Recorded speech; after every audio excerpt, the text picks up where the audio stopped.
Party పెద్దలకి మీ అందరికీ పేరు పేరు ఎందుకు నమస్కారం తెలియజేస్తున్నానంటే,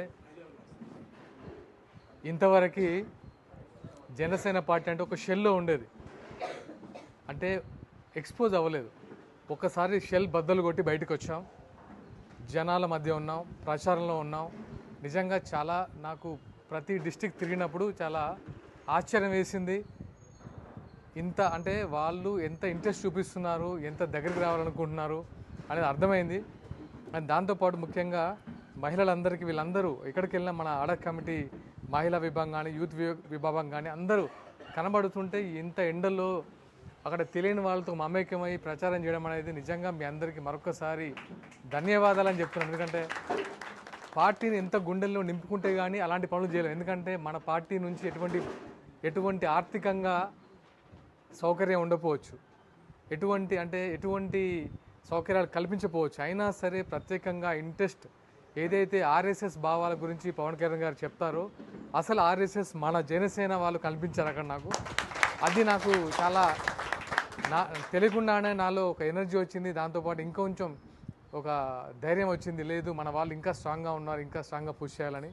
అండ్ ముఖ్యంగా ఏదైతే మున్సిపల్ ఎన్నికల్లో పోటీ చేయాలని ఆలోచన వచ్చిన రామ్ గారికి, మహేంద్ర గారికి, శంకర్ గౌడ్ గారికి అండ్ దాన్ని యాక్సెప్ట్ చేసిన పవన్ కళ్యాణ్ గారికి మనస్ఫూర్తిగా ధన్యవాదాలు చెప్తున్నాను ఈ రకంగా. అండ్ కమ్స్ టు ఈ మీటింగ్, ఎందుకంటే నెక్స్ట్ రాబోయే ఎలక్షన్స్ గురించి మాట్లాడడానికి ఈ మీటింగ్ కండక్ట్ చేశారు. హ్యాపీ. ఫస్ట్ థింగ్ నాకు అనిపించింది ఏంటంటే, నిన్న మొన్న ఒక ఇష్యూ మీద మనం ఫైట్ చేసాం. ఏదైతే ఒక కాంగ్రెస్ ఎమ్మెల్యే మీద ఆయన వ్యాఖ్యల మీద మనము ప్రతి ఒక్కరు స్పందించాం, అంతా బాగుంది. ఎట్ ది సేమ్ టైం నాకు ఒక కామెంట్స్ వచ్చాయి, నాకు కూడా కామెంట్స్ వచ్చాయి. మీరందరూ గట్టిగా ప్రశ్నిస్తున్నారు, జనసేన వాళ్ళు చాలా ముందుకెళ్తున్నారు, బలంగా వెళ్తున్నారు, కానీ మీరు ఎవరో తిడితే కానీ ముందుకు రారేంటి, ఎవరో తిడితే కానీ కళ్యాణ్ గారిని అంటే కానీ ముందుకు రావట్లేదు, మీ ప్రజా సమస్యల మీద ఎప్పుడు పోరాడతారు మీరు వీటికి మాత్రమే పరిమితం అవుతున్నారని ఒక కామెంట్ వచ్చింది. దాని గురించి నేను మాట్లాడాలనుకున్నాను. ఫస్ట్ ఇది నాకే వచ్చిందంటే మీ వరకు 100% వచ్చి ఉంటుంది. మనం తిట్టినప్పుడే మాట్లాడకూడదండి. మనము ఫస్ట్ మీ అందరు అన్నట్టు మనము జనాల్లోకి వెళ్ళాలి, ప్రజా సమస్యల మీద పోరాడాలి. ఎలా పోరాడాలంటే దానికి ప్రణాళిక ఉండాలి. మనకున్న పరిమితుల్లో మన డివిజన్లో ఉన్న సభ్యులు కానీ, మనకున్న కాన్స్టిట్యున్సీ సభ్యులను తీసుకొని ఒక సమస్య మీద స్పందించి అక్కడ పోరాడితే సరిపోదు. ఆ పోరాడిన విషయాన్ని అందరికీ తెలియజేసే పరంగా పోరాడాలి. ఈ సమస్య ఇలా ఉంది, ఈ సమస్యకు పరిష్కారం ఏంటి, ఫస్ట్ అక్కడ మెమోరాండం ఇచ్చేయండి లోకల్లో, తర్వాత మీడియాకి ఇచ్చేయండి, తర్వాత పోలీస్ స్టేషన్ పరిధిలో కూడా వెళ్ళండి. కానీ సమస్యను బలంగా పోరాడి తెలియజెప్పండి. ఇప్పుడు అంతకుముందు మాధవరెడ్డి, ఇక్కడ శేర్లింగపల్లి మాధవరెడ్డి గారు డివిజన్లో సమస్య ఉంటే పోరాడేవాళ్ళు. ఆ సమస్య ఎంతవరకు ఉండేదంటే ఆయన పోరాడటం కరెక్టే, ఆ సమస్య డివిజన్ వరకే అయిపోయింది. అలా కాకూడదు.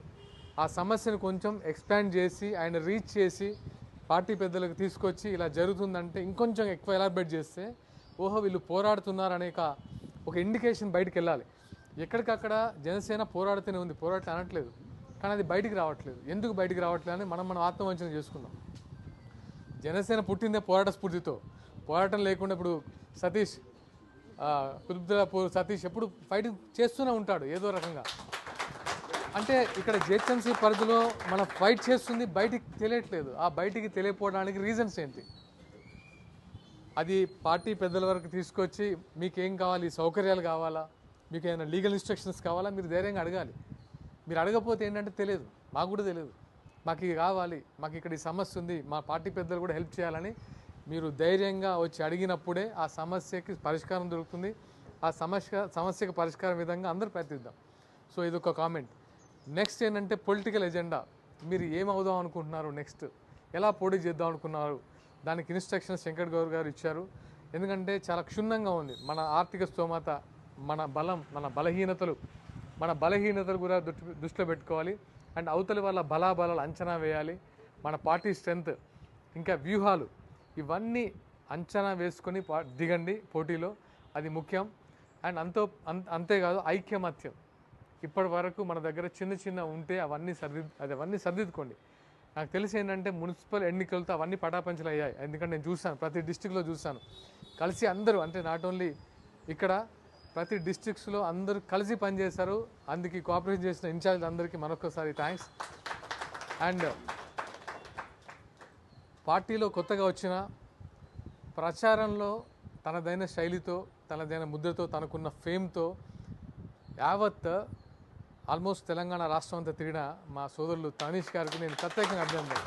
ఎందుకంటే ఈ తక్కువ టైం ఉండడం వల్ల రీచ్ అవుతామా లేదా అనే టైంలో తను పాలు పంచుకోవడం అనేది నిజంగా తనీష్ గారికి అభినందనలు, కృతజ్ఞతలు తెలియజేస్తున్న పార్టీ పరంగా. అండ్ ఇంకేమైనా మర్చిపోయి ఉంటే సారీ. బట్ ఇక్కడ నుంచి అంటే మనం ఏదైతే నెల రోజుల నుంచి స్టార్ట్ చేసినా ఈ యుద్ధం అందామా, పోరాటం అందామా, లేకపోతే మనం ఇంకా ఏదనుకున్నామా, ఇది 3 సంవత్సరాలు ఉండాలి. ఇప్పుడు కాదు, ఆ రోజు నుంచి స్టార్ట్ అయింది. ఇప్పుడు ఎలక్షన్స్ వరకే కాదు, ప్రతిరోజు అసెంబ్లీ వరకు ఇది ఏదో రకం కంటిన్యూ చేయాలని మనస్ఫూర్తిగా కోరుకుంటున్నాను. ఎంకరేజ్ చేస్తున్న పార్టీ పెద్దలకి, గౌరవనీయులు రామ్ గారికి, మహేందర్ గారికి, శంకర్ గౌడ్ గారికి, రామలింగం గారికి అండ్ సుధాకర్ గారికి, ప్రేమ్ గారికి మనస్ఫూర్తిగా అభినందనలు. ఎందుకంటే ఈ స్పిరిట్ తగ్గకుండా మనం ముందుకెళ్ళాలి అనే ఆలోచన క్రియేట్ చేసిన వీళ్ళందరికీ మనస్ఫూర్తిగా ధన్యవాదాలు. Thank you all.